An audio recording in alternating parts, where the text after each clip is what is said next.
Vamos en esta tarde a continuar con lo que habíamos empezado el pasado domingo. ¿De qué hablamos? ¿Alguien puede recordarse de qué hablamos el pasado domingo? Que sea, ¿verdad? Estuvimos compartiendo, ¿verdad? Sobre esa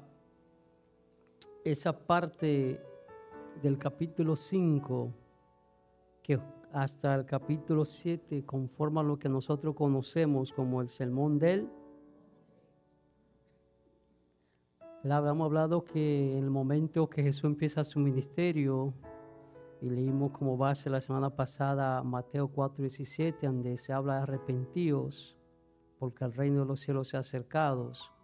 Hablamos que muchas personas vino a escuchar a Jesús hablar de un reino, pero Jesús en cambio le habla del estilo de vida de quienes tenían la intención de vivir en el reino. Vimos que el Sermón del Monte contiene la esencia de la enseñanza ética y moral de Jesús. También hablamos que la bienaventuranza nos enseña que la verdadera felicidad viene de mirar la vida desde la perspectiva de Dios, la cual siempre se opone a la perspectiva de los humanos, ¿verdad?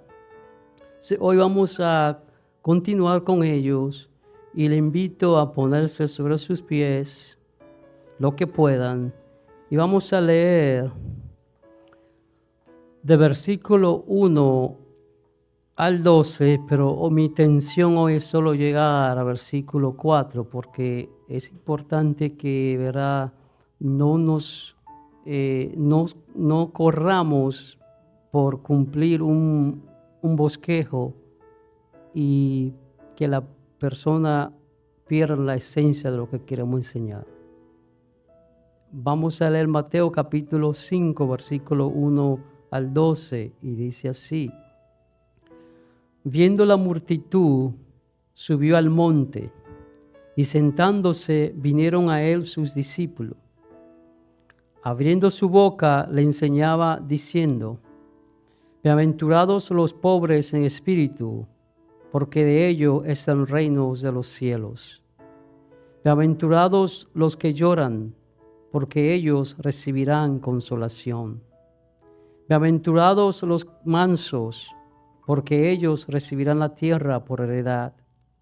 Bienaventurados los que tienen hambre y sed de justicia, porque ellos serán saciados. Bienaventurados los misericordiosos, porque ellos alcanzarán misericordia. Bienaventurados los de limpio corazón, porque ellos verán a Dios. Bienaventurados los pacificadores, porque ellos serán llamados hijos de Dios. Bienaventurados los que padecen persecución por causa de la justicia, porque de ellos es el reino de los cielos. Bienaventurados sois cuando por mi causa os vituperen y os persigan y digan toda clase de mal contra vosotros, mintiendo. Gozaos y alegraos, porque vuestro galardón es grande en los cielos, porque así persiguieron a los profetas que fueron antes de vosotros. Padre, te damos gracias en esta tarde por el privilegio que una vez más nos concede de exponer tu palabra, Señor, la cual es bendita por los siglos de los siglos. Oh Espíritu Santo, te rogamos que esta palabra cargue en terreno fértil, Dios mío, que tú uses mis labios conforme a lo que tú has puesto en mi corazón, para que así esta palabra sea de edificación y bendición a mis hermanos y a aquellos que la escucharán más luego. En el nombre de Jesús. Amén. Pueden tomar asiento, amados hermanos, y vamos a retomar el versículo 1, ¿no? Dice: viendo la multitud, subió al monte y sentándose vinieron a él sus discípulos. Como vemos, la multitud aquí se encuentra al principio del sermón de Jesús en el monte y también al final. Pero cuando leemos detenidamente este versículo, podemos ver, está implícito ahí, implica que Jesús por un momento estuvo con la multitud, luego se separó de ellos para enseñar a sus discípulos y luego nuevamente la multitud vino donde él se encontraba. Es interesante que hoy ustedes están sentados y yo estoy parado. Dice sentándose, ¿verdad? Dice sentándose, le enseñaba. Dice y sentándose.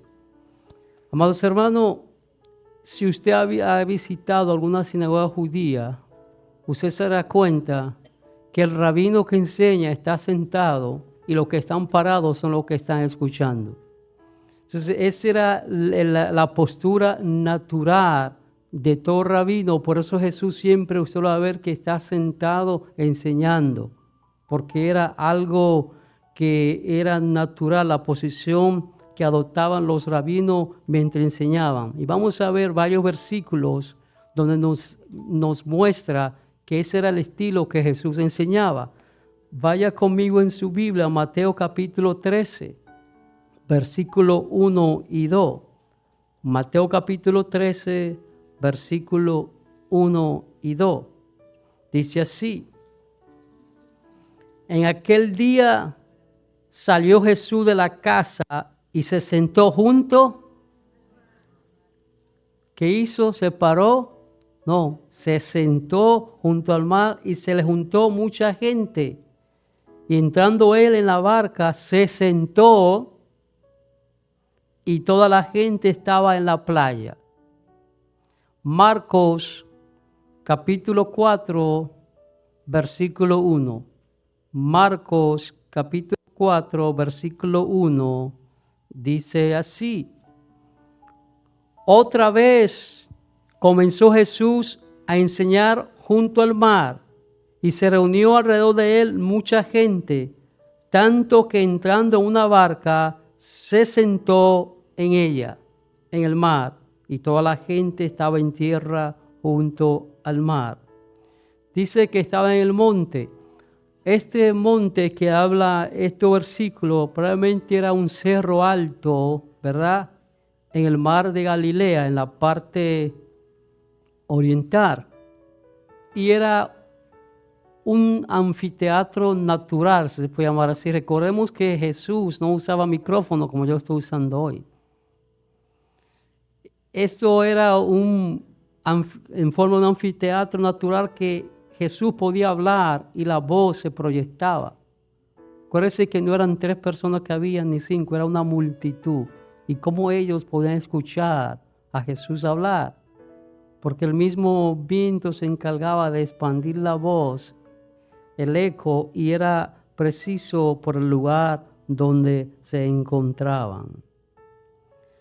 Dice versículo 2, y abriendo su boca le enseñaba diciendo. Recordemos que muchas de las cosas que se encuentran en el Evangelio se encuentran en los demás evangelios. Recordemos que decimos que hay 3 evangelios que llamamos sinópticos, porque básicamente registran casi lo mismo, como cuáles son Mateo, Marcos y Lucas. Juan es diferente. Sin embargo, este sermón de Mateo capítulo 5 al 7 es ligeramente diferente al sermón predicado por Jesús a la multitud en el capítulo 6 de Lucas. Cuando usted compara el capítulo 5 al 7 de Mateo con Lucas 6, muchas de las cosas son parecidas, pero ligeramente no hay diferencia. Pero sí sabemos a través de todos los evangelios que la esencia de este mensaje, lo que conocemos como el Sermón del Monte, estuvo siendo predicado por Jesús en los inicios de su ministerio, en muchas ocasiones, de diferentes maneras, pero el mensaje era el mismo. Es como nosotros, usamos la Biblia, ¿verdad? Usamos diferentes pasajes bíblicos, pero siempre el mensaje es el mismo, de exaltar a Cristo, que la gente reconozca que Jesús es el único camino, o sea, siempre la esencia es la misma. Entonces, Jesús siempre, de una manera u otra, estuvo enseñando esta misma enseñanza. Ahora bien, recordemos que Jesús estaba enseñando a quienes, a sus discípulos. Y si eran discípulos, ya eran personas que sabían habían que recibido el mensaje de Mateo 4:7, arrepentíos. Eran personas que ya se habían arrepentido, porque Jesús aquí no está usando esta palabra como para que los perdidos se salven, porque esta palabra no es para los perdidos. Acuérdense lo que hablamos la semana pasada y lo repetí al principio, que el Sermón del Monte, ¿verdad?, es Jesús hablándole a aquellos que tienen intención de ser parte del reino, el estilo de vida que se debe vivir por aquellos que son parte del reino. O sea, y esto es para personas que ya han recibido el mensaje. Ya eran personas, no era un mensaje evangelístico que para que el pecador se arrepintiese, sino más que era recordándole, enfatizándole a los verdaderos hijos del reino el estilo de vida que debían vivir. Ya estas personas habían recibido la invitación. Se recuerda que Jesús empieza, baja del monte, capítulo 4, es llevado al monte por Dios para ser tentado por el diablo, baja del monte, es reconocido por Juan Bautista y luego empieza su ministerio, el capítulo 4, 17, donde él empieza con la misma palabra de Juan Bautista.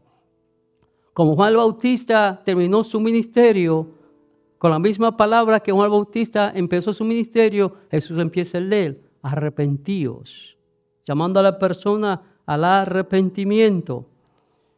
¿Qué llevaría a Jesús a hablar estas cosas allá a personas que lo han reconocido como el Mesías?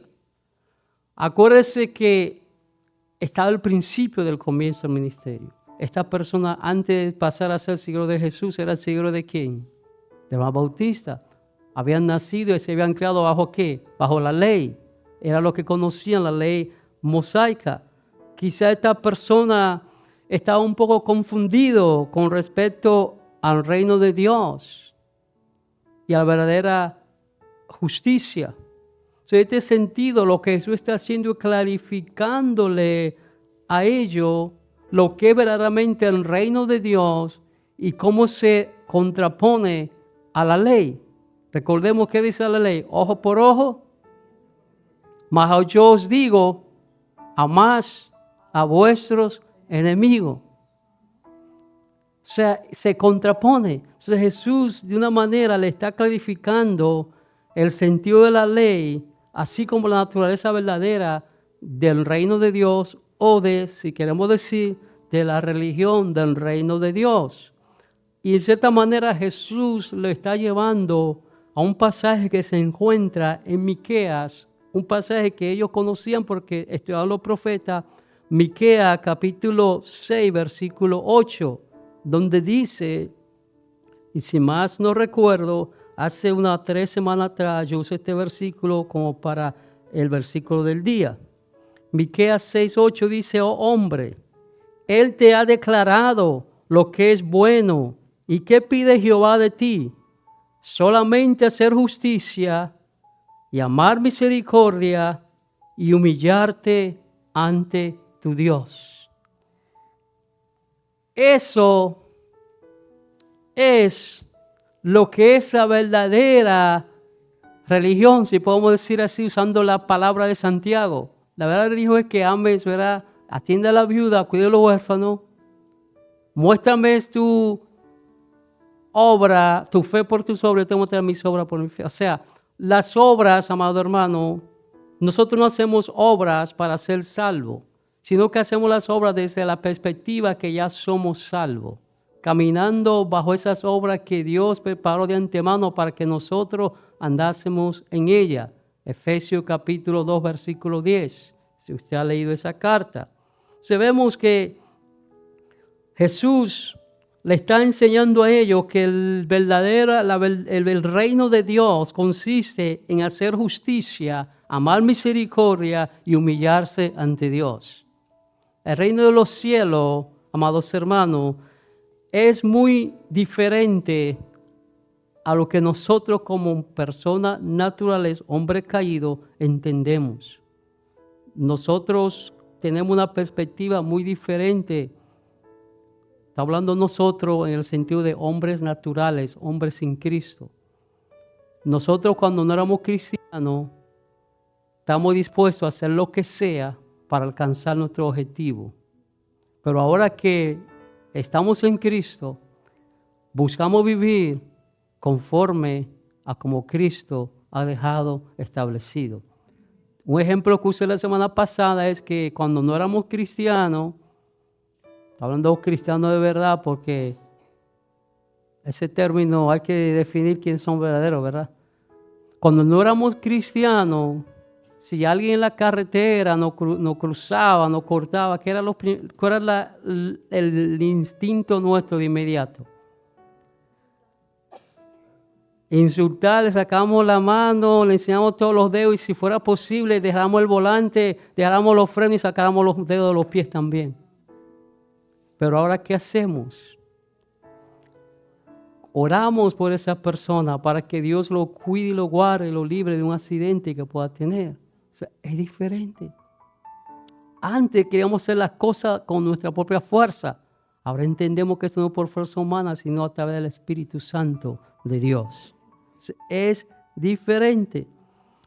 Versículo 3. Dice, bienaventurados los pobres en espíritu, porque de ellos es el reino de los cielos.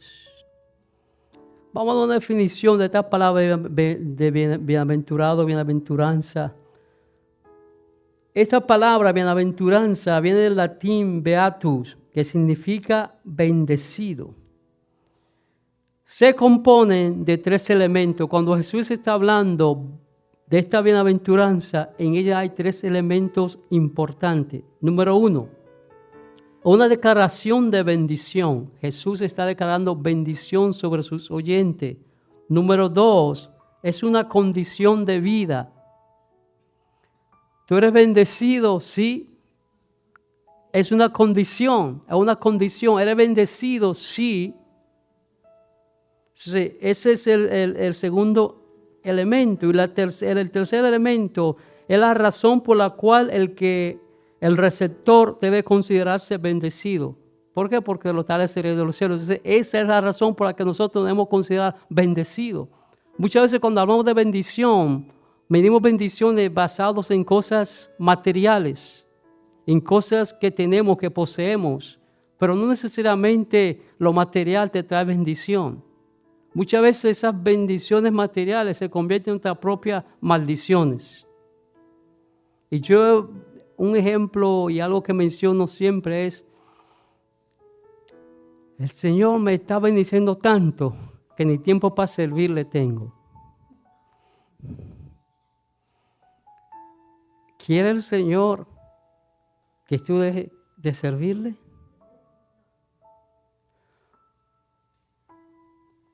¿O cuántas personas, amados hermanos, y lo vemos a diario en nuestros círculos, cuántas familias hoy día están divididas por cosas materiales? Muchas. O sea, que esas bendiciones. Otros le pedimos, Señor, si tú me bendices con esta cosa, con tal y con lo cual, yo estaré de cabeza todos los días en tu casa. Señor, en su amor y su misericordia, nos concede la petición. Y luego, ¿qué pasa? Brillamos por nuestra ausencia. No está hablando de venir aquí, está hablando de mantenernos en el camino del Señor, honrándole y sirviéndoles. Entonces, la declaración de bendición se encuentra en la palabra bienaventurado, que cada una introduce la bienaventuranza. En el griego, esta palabra significa literalmente la felicidad de. Bienaventurado, la felicidad de. La bienaventuranza es la felicidad de. Está diciendo, bienaventurados los que lloran. ¿Por qué? Felices, dichosos, doblemente bendecidos, doblemente dichoso. Es lo que significa esa palabra. Es una forma de felicitación. Es una forma de felicitación que es el segundo elemento de la aventuranza. No describes distintas personas, sino que da un cuadro completo de quiénes son las personas que van a heredar el reino de los cielos. O sea, esta bienaventuranza no está hablando de dos personas, de dos tipos de personas diferentes, sino que está hablando de quiénes son los que van a heredar el reino de los cielos. Vamos a 1 de Corintios, capítulo 6, versículo 10. Aquí nos está hablando de un tipo de persona que no heredan el reino de los cielos, y a la misma vez nos da a entender que los que no hacen estas cosas son los que van a heredar el reino de los cielos. Escuche lo que dice 1 Corintios capítulo 6, versículo 10.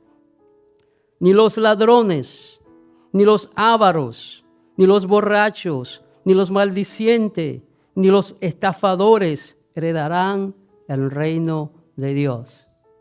Entonces, otra palabra, que si usted no es, nosotros no somos ladrones, ni ávaros, ni borrachos, ni maldicientes, ni estafadores, entonces nosotros vamos a heredar el reino de Dios. ¿Qué dice Gálatas 5:21? Aquí también muestra ese tipo de personas que no heredarán el reino de Dios. Entonces, lo opuesto a esto, heredarán el reino de Dios. Dice el capítulo 5 de Gálatas, versículo 21, envidias, homicidios, borracheras, orgía y cosas semejantes a esta, acerca de las cuales os es amonestado, como ya os lo he dicho antes, que los que practican tales cosas no heredarán el reino de Dios. O sea, vemos ahí opuesto. O sea, si usted y yo no practicamos ninguna de estas cosas porque estamos viviendo la cátedra, ¿verdad?, la constitución del reino de Dios, que es el Sermón del Monte. El Sermón del Monte también se conoce como la constitución de los cristianos. Si viene la tercera parte de lo que hablé, los elementos, la bienaventuranza siempre apunta a algún aspecto del reino. Cuando leemos eso, está apuntando a un aspecto del reino. Manso, consolación, lloran, pobre, misericordioso, pacificador, siempre está apuntando a un aspecto del reino venidero.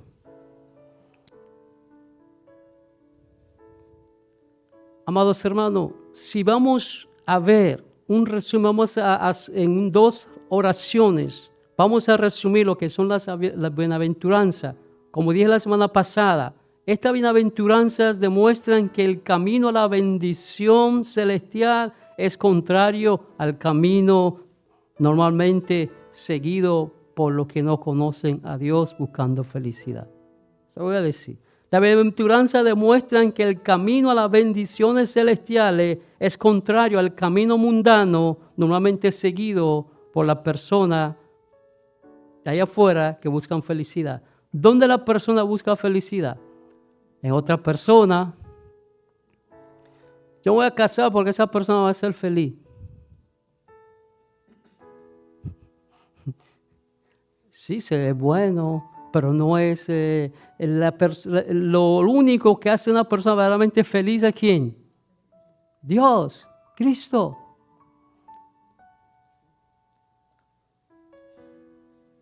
Voy a buscar la felicidad en los muchos títulos colgados en la pared, en la academia.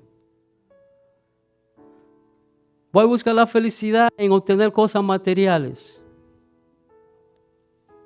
Si hubiese sido por lo que la persona obtiene, los títulos, las propiedades, nadie se suicidaría.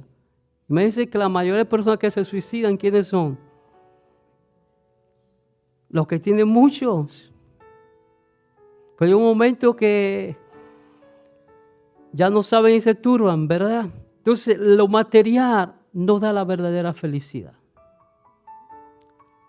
Con dinero usted puede comprar medicina, pero no compra la salud. Estoy citando a una persona que me recordó ese dicho en esta semana. Con dinero usted puede comprar una mujer, pero no una esposa. Con dinero usted puede comprar una casa, pero no un hogar. Con dinero usted puede comprar muchas cosas, pero no puede comprar la salvación. Usted puede tener dinero para adquirir el mejor médico, el mejor hospital, pero cuando es el día de su hora, ni el médico chino lo salva. porque su hora llegó y es su hora. O sea, la verdadera felicidad depende de Dios. La idea del mundo es que mientras tú más tengas, más feliz eres, riquezas, abundancia, lujo y todas estas cosas semejantes. ¿Se recuerdan Salomón? Eclesiastés, libro de Eclesiastés, capítulo 3 en adelante. Y me di a la sabiduría, a inquirir. Y en esto encontré que todo es vanidad. Soplo. No lo encontré en el conocimiento, me dediqué a los placeres. Ya me di cuenta que todo esto es vanidad. Me dediqué a adquirir cosas materiales. También me di cuenta que todo es vanidad. Entonces, cuando vemos las bienaventuranzas en este capítulo 5 de Mateo, vemos que Jesús está ofreciendo una descripción del carácter de la verdadera fe.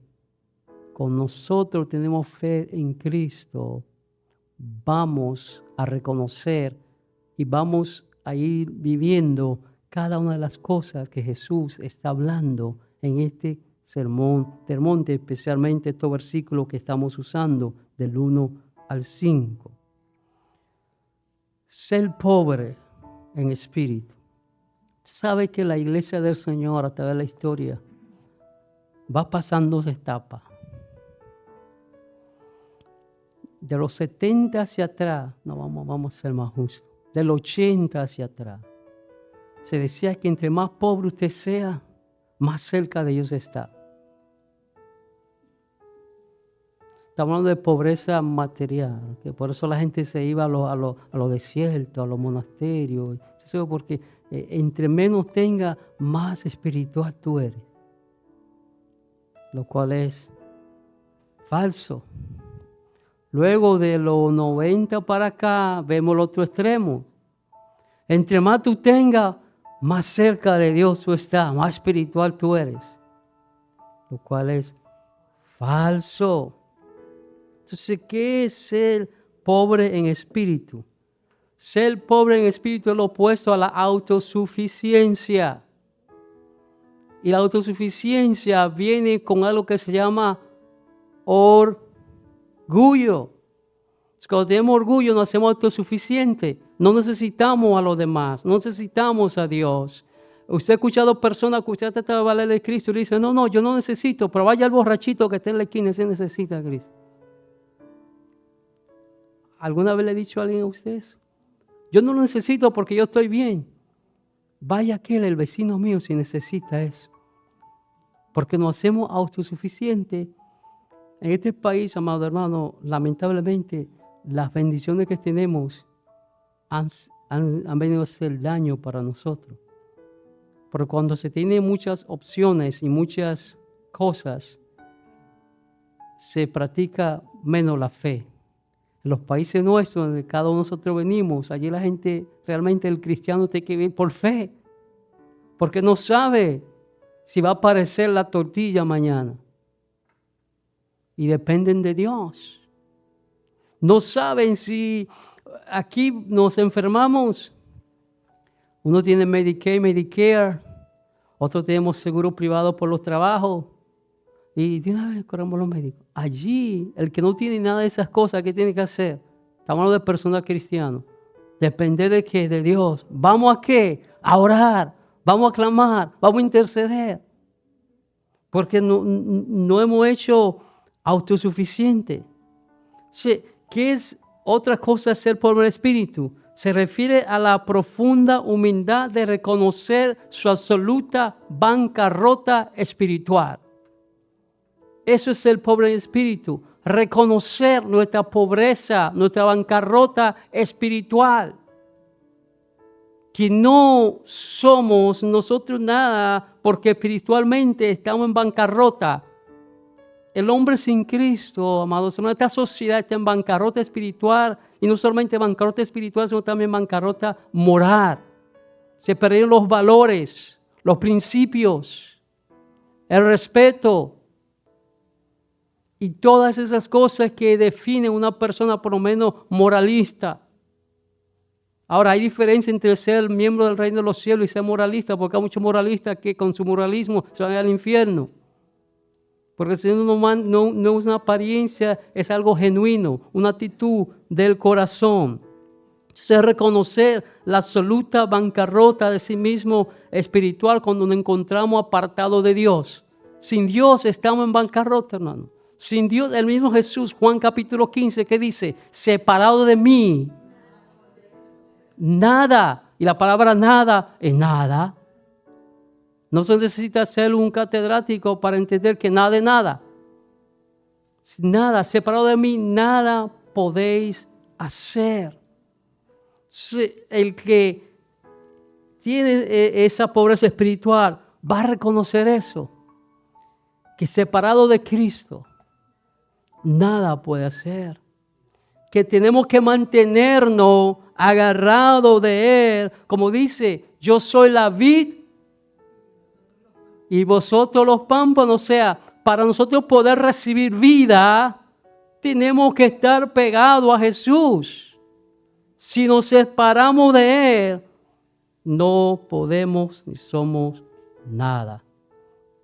El ser pobre espiritual describe a aquella persona que verdaderamente están conscientes de su estado de perdición y carencia de esperanza fuera de Dios. Cuando nosotros reconocemos que fuera de Dios no tenemos esperanza, reconocemos esta perdición, porque no es que nosotros vivamos recordando la vida pasada que teníamos, porque reconozcamos de dónde Dios nos sacó. Y cuando reconocemos eso, que quizá usted no era un borracho, no era un drogadicto, no era esto, no era lo otro, pero lo importante es que estábamos perdidos. Porque nosotros somos que le ponemos categoría a los pecados, pero para Dios pecado es pecado. Estamos perdidos. Cuando reconocemos eso, que nosotros íbamos rumbo a la condenación eterna, que éramos enemigos de Dios por nuestra rebeldía, que éramos hijos de desobediencia y por lo tanto merecimos la ira de Dios, y que ahora por su gracia estamos en Él, que sin Él nada podía haber. ¿Quién puede salvarse a sí mismo? Nadie. El profeta Isaías dice que la justicia del hombre ante Dios es como ¿qué? Como trapo de inmundicia. O sea, lo bueno que usted sea para Dios, eso no vale nada. Y si usted no sabe lo que es un trapo de inmundicia, ¿quiere que se lo diga? Los que no lo saben, ¿quiere que se lo diga que un trapo, lo que Isaías estaba refiriéndose cuando decía trapo de inmundicia? Se lo digo. Hoy ustedes, las mujeres, tienen muchas opciones cuando están pasando por su regla mensual. Van al supermercado, tienen toallitas de diferentes modelos, diferentes aromas, diferentes estilos. Pero allí no era eso. Allí las mujeres tienen que amarrarse un trapo. Entonces, ¿cuánto han estado en un hospital o trabajado en un hospital? Bueno, no hay nada que sea más desagradable que cuando la sangre se pudre, hiede, apesta. Y así compara Dios la justicia nuestra con la santidad de Él, como un trapo de inmundicia. Bueno, no somos nada. Entonces, cuando nosotros entendemos esa perdición, que estamos sin esperanza, que si no fuera por esa gracia divina, estaríamos perdidos. Mateo capítulo 9, versículo 12 dice: al oír esto, Jesús les dijo: los sanos no tienen necesidad de médico, sino los enfermos. O sea, el que reconoce su enfermedad espiritual es aquel que va a alcanzar la gracia divina. Y aún más, hay un ejemplo tremendo en Lucas capítulo 18. Sabemos que ese capítulo habla de varias parábolas. Y una de ellas está hablando de un publicano y un fariseo. Recordemos que fueron los dos al templo. El fariseo que decía, dame ponerme en reverencia. Señor, yo no soy como este publicano. Yo diezmo. Yo hago esto, hago lo otro. Se suena como aquellos legalistas hoy día, ¿no? Yo hago esto, hago lo otro. Y dice que allí estaba el publicano que ni siquiera podía, ni se atrevía a alzar su rostro al cielo. Sé propicio a mí, que soy pecador. Dice capítulo 18, versículo 13 de Lucas. Mas el publicano, estando lejos, no quería ni aún alzar los ojos al cielo, sino que se golpeaba el pecho diciendo, Dios, sé propicio a mí, pecador. La idea, amados hermanos, de que Dios bendice al humilde y resiste al soberbio está desplegada a través de toda la Biblia. No solamente cuando vemos estos versículos, solo que está diciendo eso. El humilde reconoce su pobreza espiritual. El soberbio no, que es lo mismo que orgulloso. Fíjense lo que dice el Proverbio capítulo 3, versículo 34. Proverbio 3, 34 dice, ciertamente él encarnecerá a los encarnecedores, otra palabra para decir soberbio, orgulloso, y a los humildes dará gracia. A los humildes dará gracia. Ahora bien, hemos hablado muchas veces que la humildad no es algo externo, o sea, que una apariencia externa, como usted se vista, como usted, porque a veces asociamos la humildad con tener escasez material. Con la pobreza, así decimos, ay, esas personas sí son humildes, porque viven en una casita así, Debe decir, amados hermanos, que hay personas en esa condición que de actitud son más orgullosos que el que tiene dinero. Y hay viceversa también. O sea, la humildad no es algo externo, como usted se vista, como usted ande. No, la humildad es un cambio de actitud del corazón. Y esas personas que son humildes, que muestran esa actitud de misericordia, de amor, de compasión y lo que implica el reino de Dios, esos son los humildes. Y el humilde, amados hermanos, tampoco dice que yo soy humilde. Y a mí yo sé que esto se va a grabar, pero voy a decir, a mí me revienta, me enerva, como decía un hermano colombiano que teníamos aquí, Alberto, me enerva, pastores. Cuando yo escucho esta expresión, hermano, por favor, no diga eso. Este humilde siervo del Señor, o esta humilde sierva del Señor. El que es humilde no dice que humilde, la humildad se demuestra. No se dice. Cuando usted dice que usted es humilde, usted sabe lo que usted hizo ya en ese momento. Se hizo orgulloso. Se hizo orgulloso.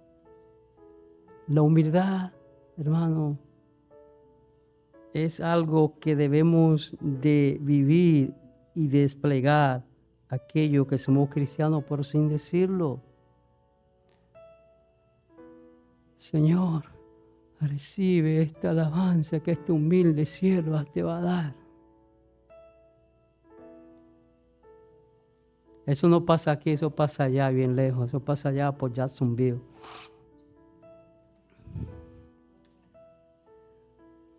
Pero ¿cuánto no hemos escuchado personas expresarse así? El humilde no busca el reconocimiento. El humilde, amados hermanos, si lo reconocen, sabe lo que hace. Coge ese piropo, si se puede decir así, ese complemento, ese comentario, lo toma como el chicle. El chicle. la goma de masticar. ¿Qué usted hace? Después que le saque el jugo. Porque si se traga esa goma se va a empachar. Entonces, así mismo, cuando usted le dé un reconocimiento, tómalo a sí mismo. Para que no se empache. Y no le pase lo que le pasó al sapo aquel, el cuento que yo hago. ¿Quiere que se lo haga otra vez? Habían 2 patos, pero aves, no, para que no vayan a pensar otra cosa. Y había, sí, hay que para aclarar porque estamos vamos a estar en las redes. Y un sapo.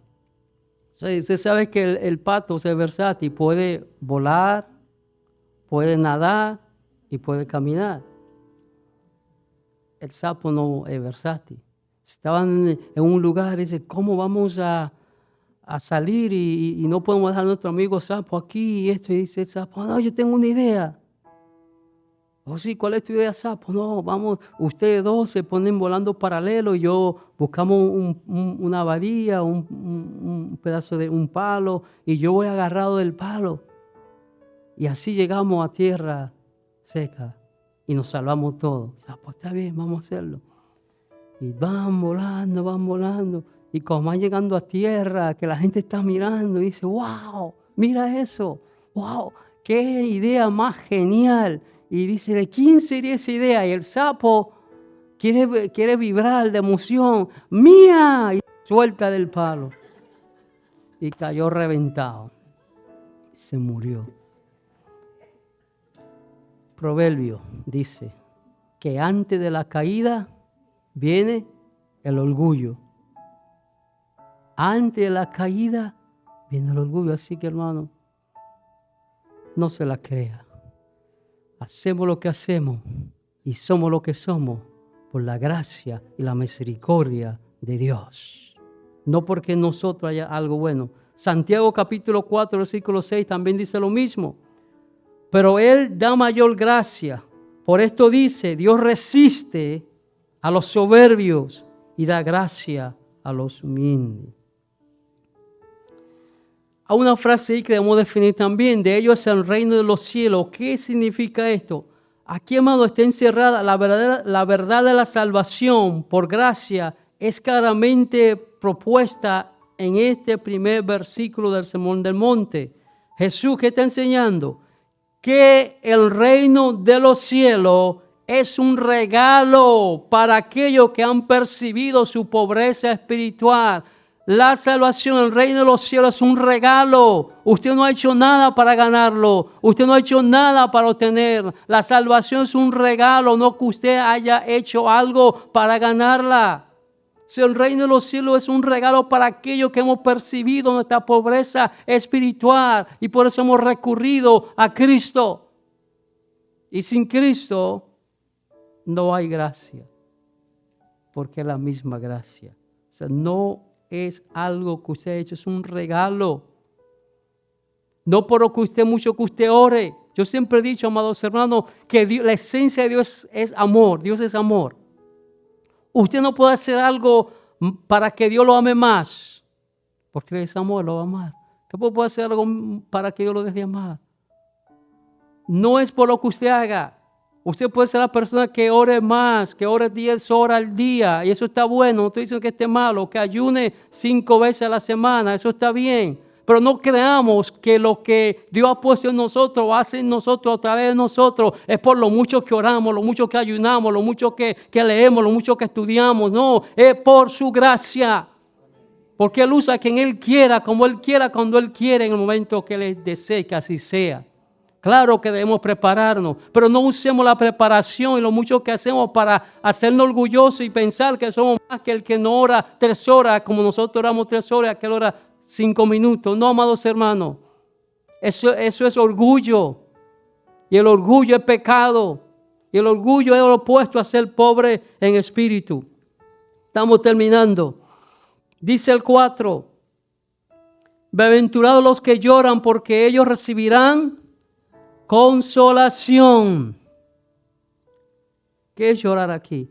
Porque la hermana le quitó el parqueo y usted llora porque, ay, tengo tantos años yendo a Victoria en Jesús y me robaron el parqueo. Oh, porque esto, no estoy hablando de ese lloro. No estoy hablando de ese lloro. ¿Sabe a qué se refiere? Se refiere al lamento por el pecado, a la tristeza piadosa que produce el arrepentimiento que lleva a la salvación. Con nosotros, amados hermanos, fallamos, aún ya siendo cristiano. Cuando usted comete una falla, que ahora llamamos cometer falla, pero peca, y usted verdaderamente tiene el Espíritu, usted verdaderamente ama a Dios, ¿qué pasa con usted cuando el Espíritu Santo lo redarguye? Usted llora amargamente porque usted entiende que ha fallado, que ha cometido una falta. Y usted llora, y a ese llorar es que se está refiriendo, a que ese llorar que produce arrepentimiento, no remordimiento, arrepentimiento. ¿Usted se recuerda la noche o el momento, el día, la hora que usted aceptó la invitación de ser parte del reino de Dios? ¿Cómo usted lloraba a reconocer su pobreza espiritual y se lamentaba por el pecado que había cometido, que andaba su vida opuesta a Dios? Y usted lloraba con amargura. Eso es lo que está hablando cuando nosotros nos arrepentimos con ese verdadero arrepentimiento, que el cual es que nos lleva a la salvación. Segunda carta de Corintios, capítulo 7, versículo 10 dice: porque la tristeza que es según Dios produce ¿qué? Arrepentimiento para salvación, de que no hay que arrepentirse, pero la tristeza del mundo produce muerte. La consolación, amado hermano, me gustaría definir ese término porque es muy interesante la definición de este término. El término hebreo para consolación proviene de la raíz NHM, que significa en primer lugar respirar profundamente, gemir y en sentido casual hacer respirar, hacer recuperar el aliento en una situación de dolor, de miedo, como en el caso de los hermanos de José. ¿Se acuerda cuando los hermanos de José se atemorizaron? Génesis capítulo 50, que ellos descubren que José se muestra y dicen, no, yo soy, sobre Dios se temorizaron, se asustaron, entonces Él le extendió consolación, lo consoló para que ellos. Consolar es ayudar a una persona deprimida, maltratada, rota, hasta el punto de no ser capaz de recuperar el aliento, a respirar nuevamente. La etimología hebrea hace hincapié en este aspecto físico, psicológico de la consolación, volver a respirar, sentir alivio. Los términos griegos, que hay que viene paracleto. ¿Qué es lo que significa paracleto? Ayuda al consolador, ¿verdad? Paracleo, paraclesi, subraya más bien la acción de alentar, exhortar, sostener, confortar a los que sufren. La animación, animar a otro, y la exhortación nos hacen sentir efectivamente la solidaridad, nos ayuda a vencer la soledad, nos conforta, nos consuela. Eso es lo que es el término general, pero aquí en este versículo 4 del capítulo 5, Jesús, cuando habla de consolación, se refiere a la consolación del perdón y la salvación. Cuando usted entiende que usted ha sido creado justo y ha sido justificado delante de Dios, que usted siente como que un peso se le cayó, ¿cómo usted se siente? Liviano, se le fue la carga. Usted recibe ese ánimo, esa consolación de que ya usted no es enemigo de Dios, de que ya el acta de los decretos que le da contraria, que Jesús clavó en la cruz, ahora se aplica a usted y usted es declarado justificado. ¿Por qué? Por la fe. Eso nos da a nosotros cierta esperanza, cierto consuelo y nos hace a nosotros una vida más respirada. Con esto termino. Isaías capítulo 40, versículo 1 y 2, para que entendamos por qué Jesús, o sea, la manera que Jesús está usando consolación en este versículo, que no es la manera general, sino la consolación que produce el saber que hemos sido perdonados y que hemos recibido salvación. Isaías 40:1 dice, consolaos, consolaos, pueblo mío, dice vuestro Dios. Hablad al corazón de Jerusalén, decirle a voces que su tiempo es ya cumplido, que sus pecados es perdonado, que doble ha recibido de la mano de Jehová por todos sus pecados. O sea, cuando usted entiende que usted realmente ha sido perdonado por Dios, se le ve ese peso, esa angustia, y se siente liberado, y se siente que puede descansar. Amados hermanos, termino con esto. El ser cristiano no es un asunto de venir a un específico lugar, un día o dos a la semana. El ser cristiano es un estilo de vida. Y eso es lo que Jesús está enseñando con el Sermón del Monte. Estamos de pies.